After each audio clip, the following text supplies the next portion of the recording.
එක කොච්චර වෙච්ච දවස්වල ඩෙවලොප් කරගෙන ෂොප් ප්‍රොජෙක්ට් එකට දාලා 43 වෙනි වීඩියෝ එක තමයි මම මේ විදිහට ස්ටාර්ට් කරන්නේ. අපිට දීලා තිබ්බේ මෙන්න මේ ඇඩ්මින් ඩෑෂ්බෝඩ් එකට දාලා මෙන්න මේ ඩේලි earnings, monthly earnings සහ today sales අදාළ වෙන මෙන්න මේ වගේ දේවල් වලට කොහොමද මේ process එක වෙන්නේ කොහොමද කියලා සහ මෙන්න මේ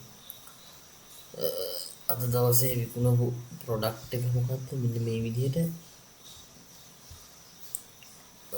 මේක වැඩ කරන්නේ කොහොමද කියලා කතා කරන්න කියලා තමයි තිබ්බේ. right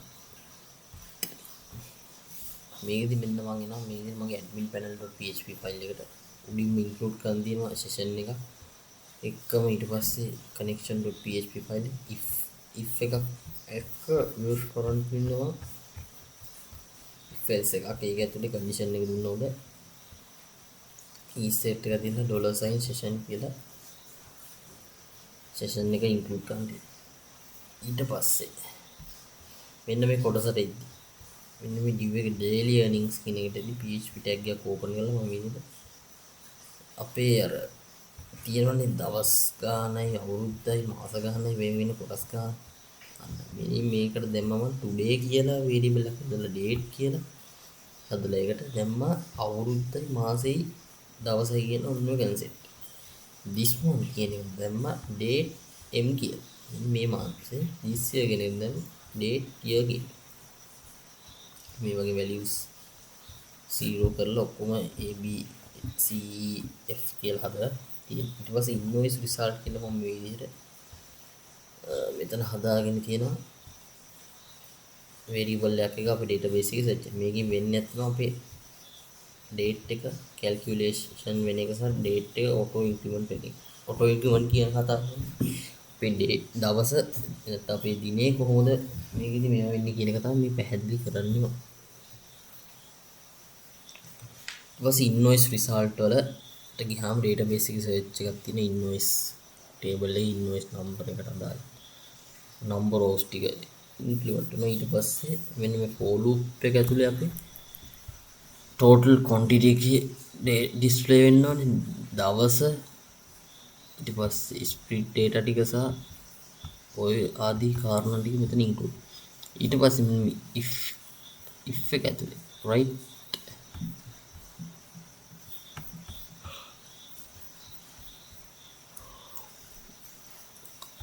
මේ දවස මෙන්න මේ today කියලා දාන්න variable එක යටදී තියෙන invoice data වලට දාලා total එක quantity එක data වලට දාලා ඔක්කොම දේවල් මෙන්න මේ අද දවසේ වෙච්ච ටික මෙතනදී මෙන්න මේ if එකේදී මෙන්න ඊට පස්සේ මේ month එක මේ මාසෙට වෙච්ච දේවල් ටික මෙන්න මේ විදිහට ඒකෙම අනිත් පැත්ත කරලා මේ මාසෙට අදාළ දේවල් ටික මෙතන මේ විදිහට if condition එක ඇතුළේ මම code කරගෙන තියෙනවා right. එතකොට මේ design එක දිහාම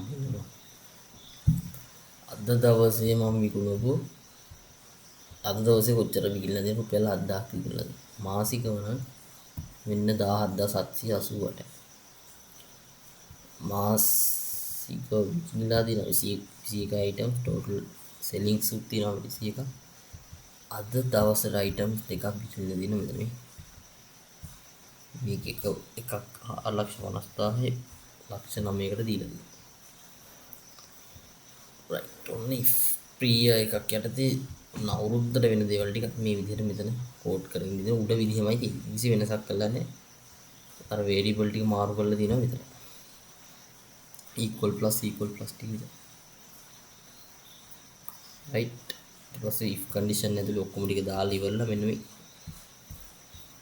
for loop එකේ තමයි අපි මේ if එකක් use කරලා මේ වැඩේ කරගත්තේ.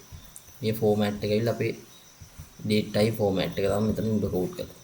ඊළඟට ගියාම monthly earnings වලට අන්න තියෙනවා අර a b c e d කියලා අපි හදාගත්තු variable ටික මෙතන එකෝ කරගෙන ඉඳිච්චා. එතකොට වෙන්නේ ඇවිල්ලා මෙන්න මේක ඇසුරෙන් තමයි ඉතුරු ටික display වෙන්නේ. ඒ කියන්නේ මේකේ අන්තර්ගතය තමයි මේකට වීදිලා. ඇත්ත කතාව වෙන්නේ මේක ඇතුලේ අපි ඔක්කොම කරගත්ත දැන් ඕනේ ටික. right මෙන්න මේ span tag එකේ මෙන්න result එකත් එක්ක අපි මෙතන මේ price එක පෙන්නනවා මෙතන. හොඳට බලන්න මේ ඔතන කියනවා ඊළඟ වැඩි දෙයක් නෑ අපේ අර මේ හදාගත්තු ටික මෙතන equal වෙනවා මම ওই ටික ඔක්කොගෙම වෙන වෙන වශයෙන් කඩලා ගත්ත variable ටික මෙතන include කරගෙන යන මේ today selling වලට 100 එකක් දැම්මා monthly earning එකට b කියලා දාගත්තා උඩ දැම්මා අපේ daily earnings වලට a කියලා දාගෙන තියෙනවා variable එක total selling වලට දාගත්තා ඩොලර් සයින් F කියලා දාගෙන අවසාන වශයෙන් යූසර්ගේ අදාළ වෙන මෙන්න total engagement කියන එක වෙන්නේ right අපේ database එකේ කී දෙනෙක් මේ වෙනකොට members ලා ඉන්නවා ඔන්න වැදගත් කාරණේ user result කියලා දාතු අපේ variable එකේ search කරනවා කියන database එක select from user කියන එකට අදාළ වෙන user ගේ details ටික ගන්නවා php එකම user ගේ number එකෝ user numbers ටික දැනට මගේ 10 database එක මම බෙන්නන database එකට ගිහිල්ලා user එක මෙන්න 10 දෙනාව ওই විදිහටම මෙතන display වෙනවා right ඔන්න යනවා ඊළඟ total active time කියන එකට මේක විතර මෙන්න මේ date time ශූන්‍ය කියන්නේ කම්ද right මෙතන මෙතන new date time කියලා දාලා තියෙන්නේ 2023 12:15 ඉඳන් මේ වෙනකන් තිබ්බ දවස් ටික තමයි මෙතෙන් එන්නේ. දැන් හරියටම බලමු අවුරුද්දයි මාස 11ක් ගිහිල්ලා තව දවස් 10යි දවස් 3යි තප්පර 52යි තප්පර තප්පරේ විනාඩි 52යි තප්පර 30යි. ඔන්න රීෆ්‍රෙෂ් කරාම අන්න ඒක වෙනස් වෙනවා දැන්. සැරිස මම දැන් මේ තප්පරේදී රීෆ්‍රෙෂ් කරනවා. ඊළඟ එක රීෆ්‍රෙෂ් කරනවා. ඔන්න හතරක් ගිහිල්ලා ඒ විදිහට අර එදා ඉඳන් පැවතගෙන දේවල් ටික තමයි මෙතනින් ඩිස්ප්ලේ වෙලා තියෙන්නේ. ওই ටික තමයි දැන් මම කතා කරගෙන ගියේ. අවසාන වශයෙන් මෙන්න most sold items කියන එකේදී වෙන්න අපි product එකට දාලා දේවල් ටික. මෙන්න product එකට දාලා image path එක තියෙනවා මෙතන. මේ විදිහට අපි code එක මේ code කරනවා සහ මට මේ මෙතනදී කියන්න බැරුණා. මෙන්න මේ started date කියලා තියෙන අපේ මෙන්න date එක start වෙන දවස. අදාළ variable එක තමයි මෙන්න මේ start date කියලා තියෙන්නේ. ඊට පස්සේ today date කියලා සහ today time zone today date එක time zone එකත් එක getch කරලා සහ end date කියලා මේ විදිහට කොටස් කරලා difference එකත් එක්ක end date එකේ difference date එකත් එක්ක start day එකට මෙතන include කරන්න. ඕක තමයි මෙන්න මේ මෙතනින් වෙන දේවල් ටික ඔන්න මම මේ පැහැදිලි කරා. right ඊට පස්සේ මෙන්න මේ label එකේදී php tag එක මම කෝ කරගෙන දිනවා. ඔකදී monthly hours seconds format විදිහින් සහ years days minutes ඔය format ඔක්කොගෙම මෙතන අපිට මෙන්න මේ text warning එකේ include කරලා තියෙනවා.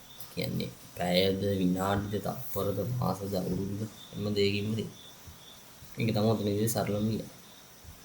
ඊට පස්සේ අපේ මෙතන අද දවසේ ඇඩ් කරපු product එකට දාලා details ටික මෙතනින් display වෙනවා. ඔන්න මම අද දවසේ මම purchase කරපු product data image එක name එක කොච්චර item ගානක් තියෙනවද අද මේව කරා ඒකේ එකතු කොච්චර අවසාන වශයෙන් මෙන්න price එක තියෙනවා අපේ එක්කෝ වෙලා තියෙනවා quantity total item එකත් quantity total එක යටතේ title එක හින්දින product data වල තියෙන title එක එක්කෝ වෙලා තියෙනවා quantity data එක quantity total එක ඒ විදිහට තමයි ඔක මේවා කරගත්තේ.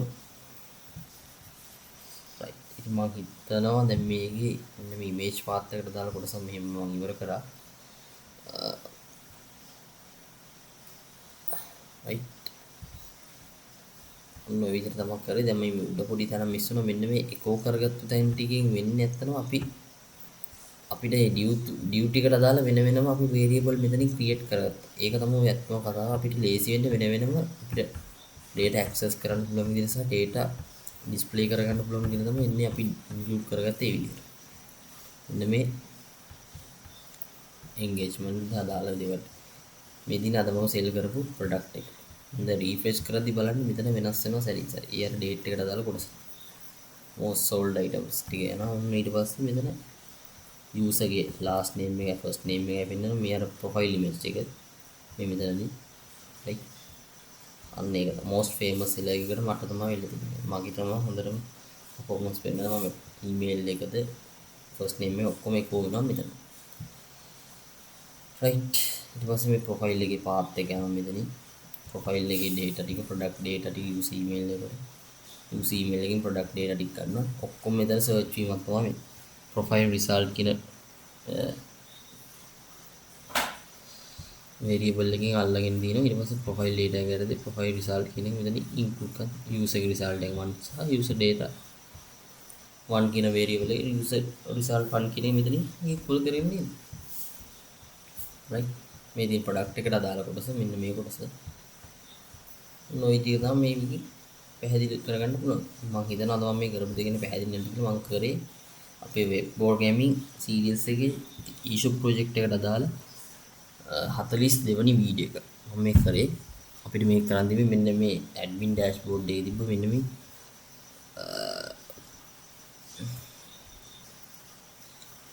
processing part එක තමයි කරන්නේ. right මෙන්න මේ invoice වලට අදාළ variable ටික ගැන කතා කරමු. මේක ඔක්කොම search වීමක් තමයි මේ විදිහට කොහොම line by line මම කතා කරා. මම හිතනවා මම මේ කරපු දෙකෙන් පැහැදිලි නැති කියලා. එහෙනම් මම මේ වීඩියෝ එක මෙතනින් end කරනවා. මම එන ඉතුරු වීඩියෝ ටිකේ ඉතුරු ටාස්ක් ටික අරගෙන එන්න.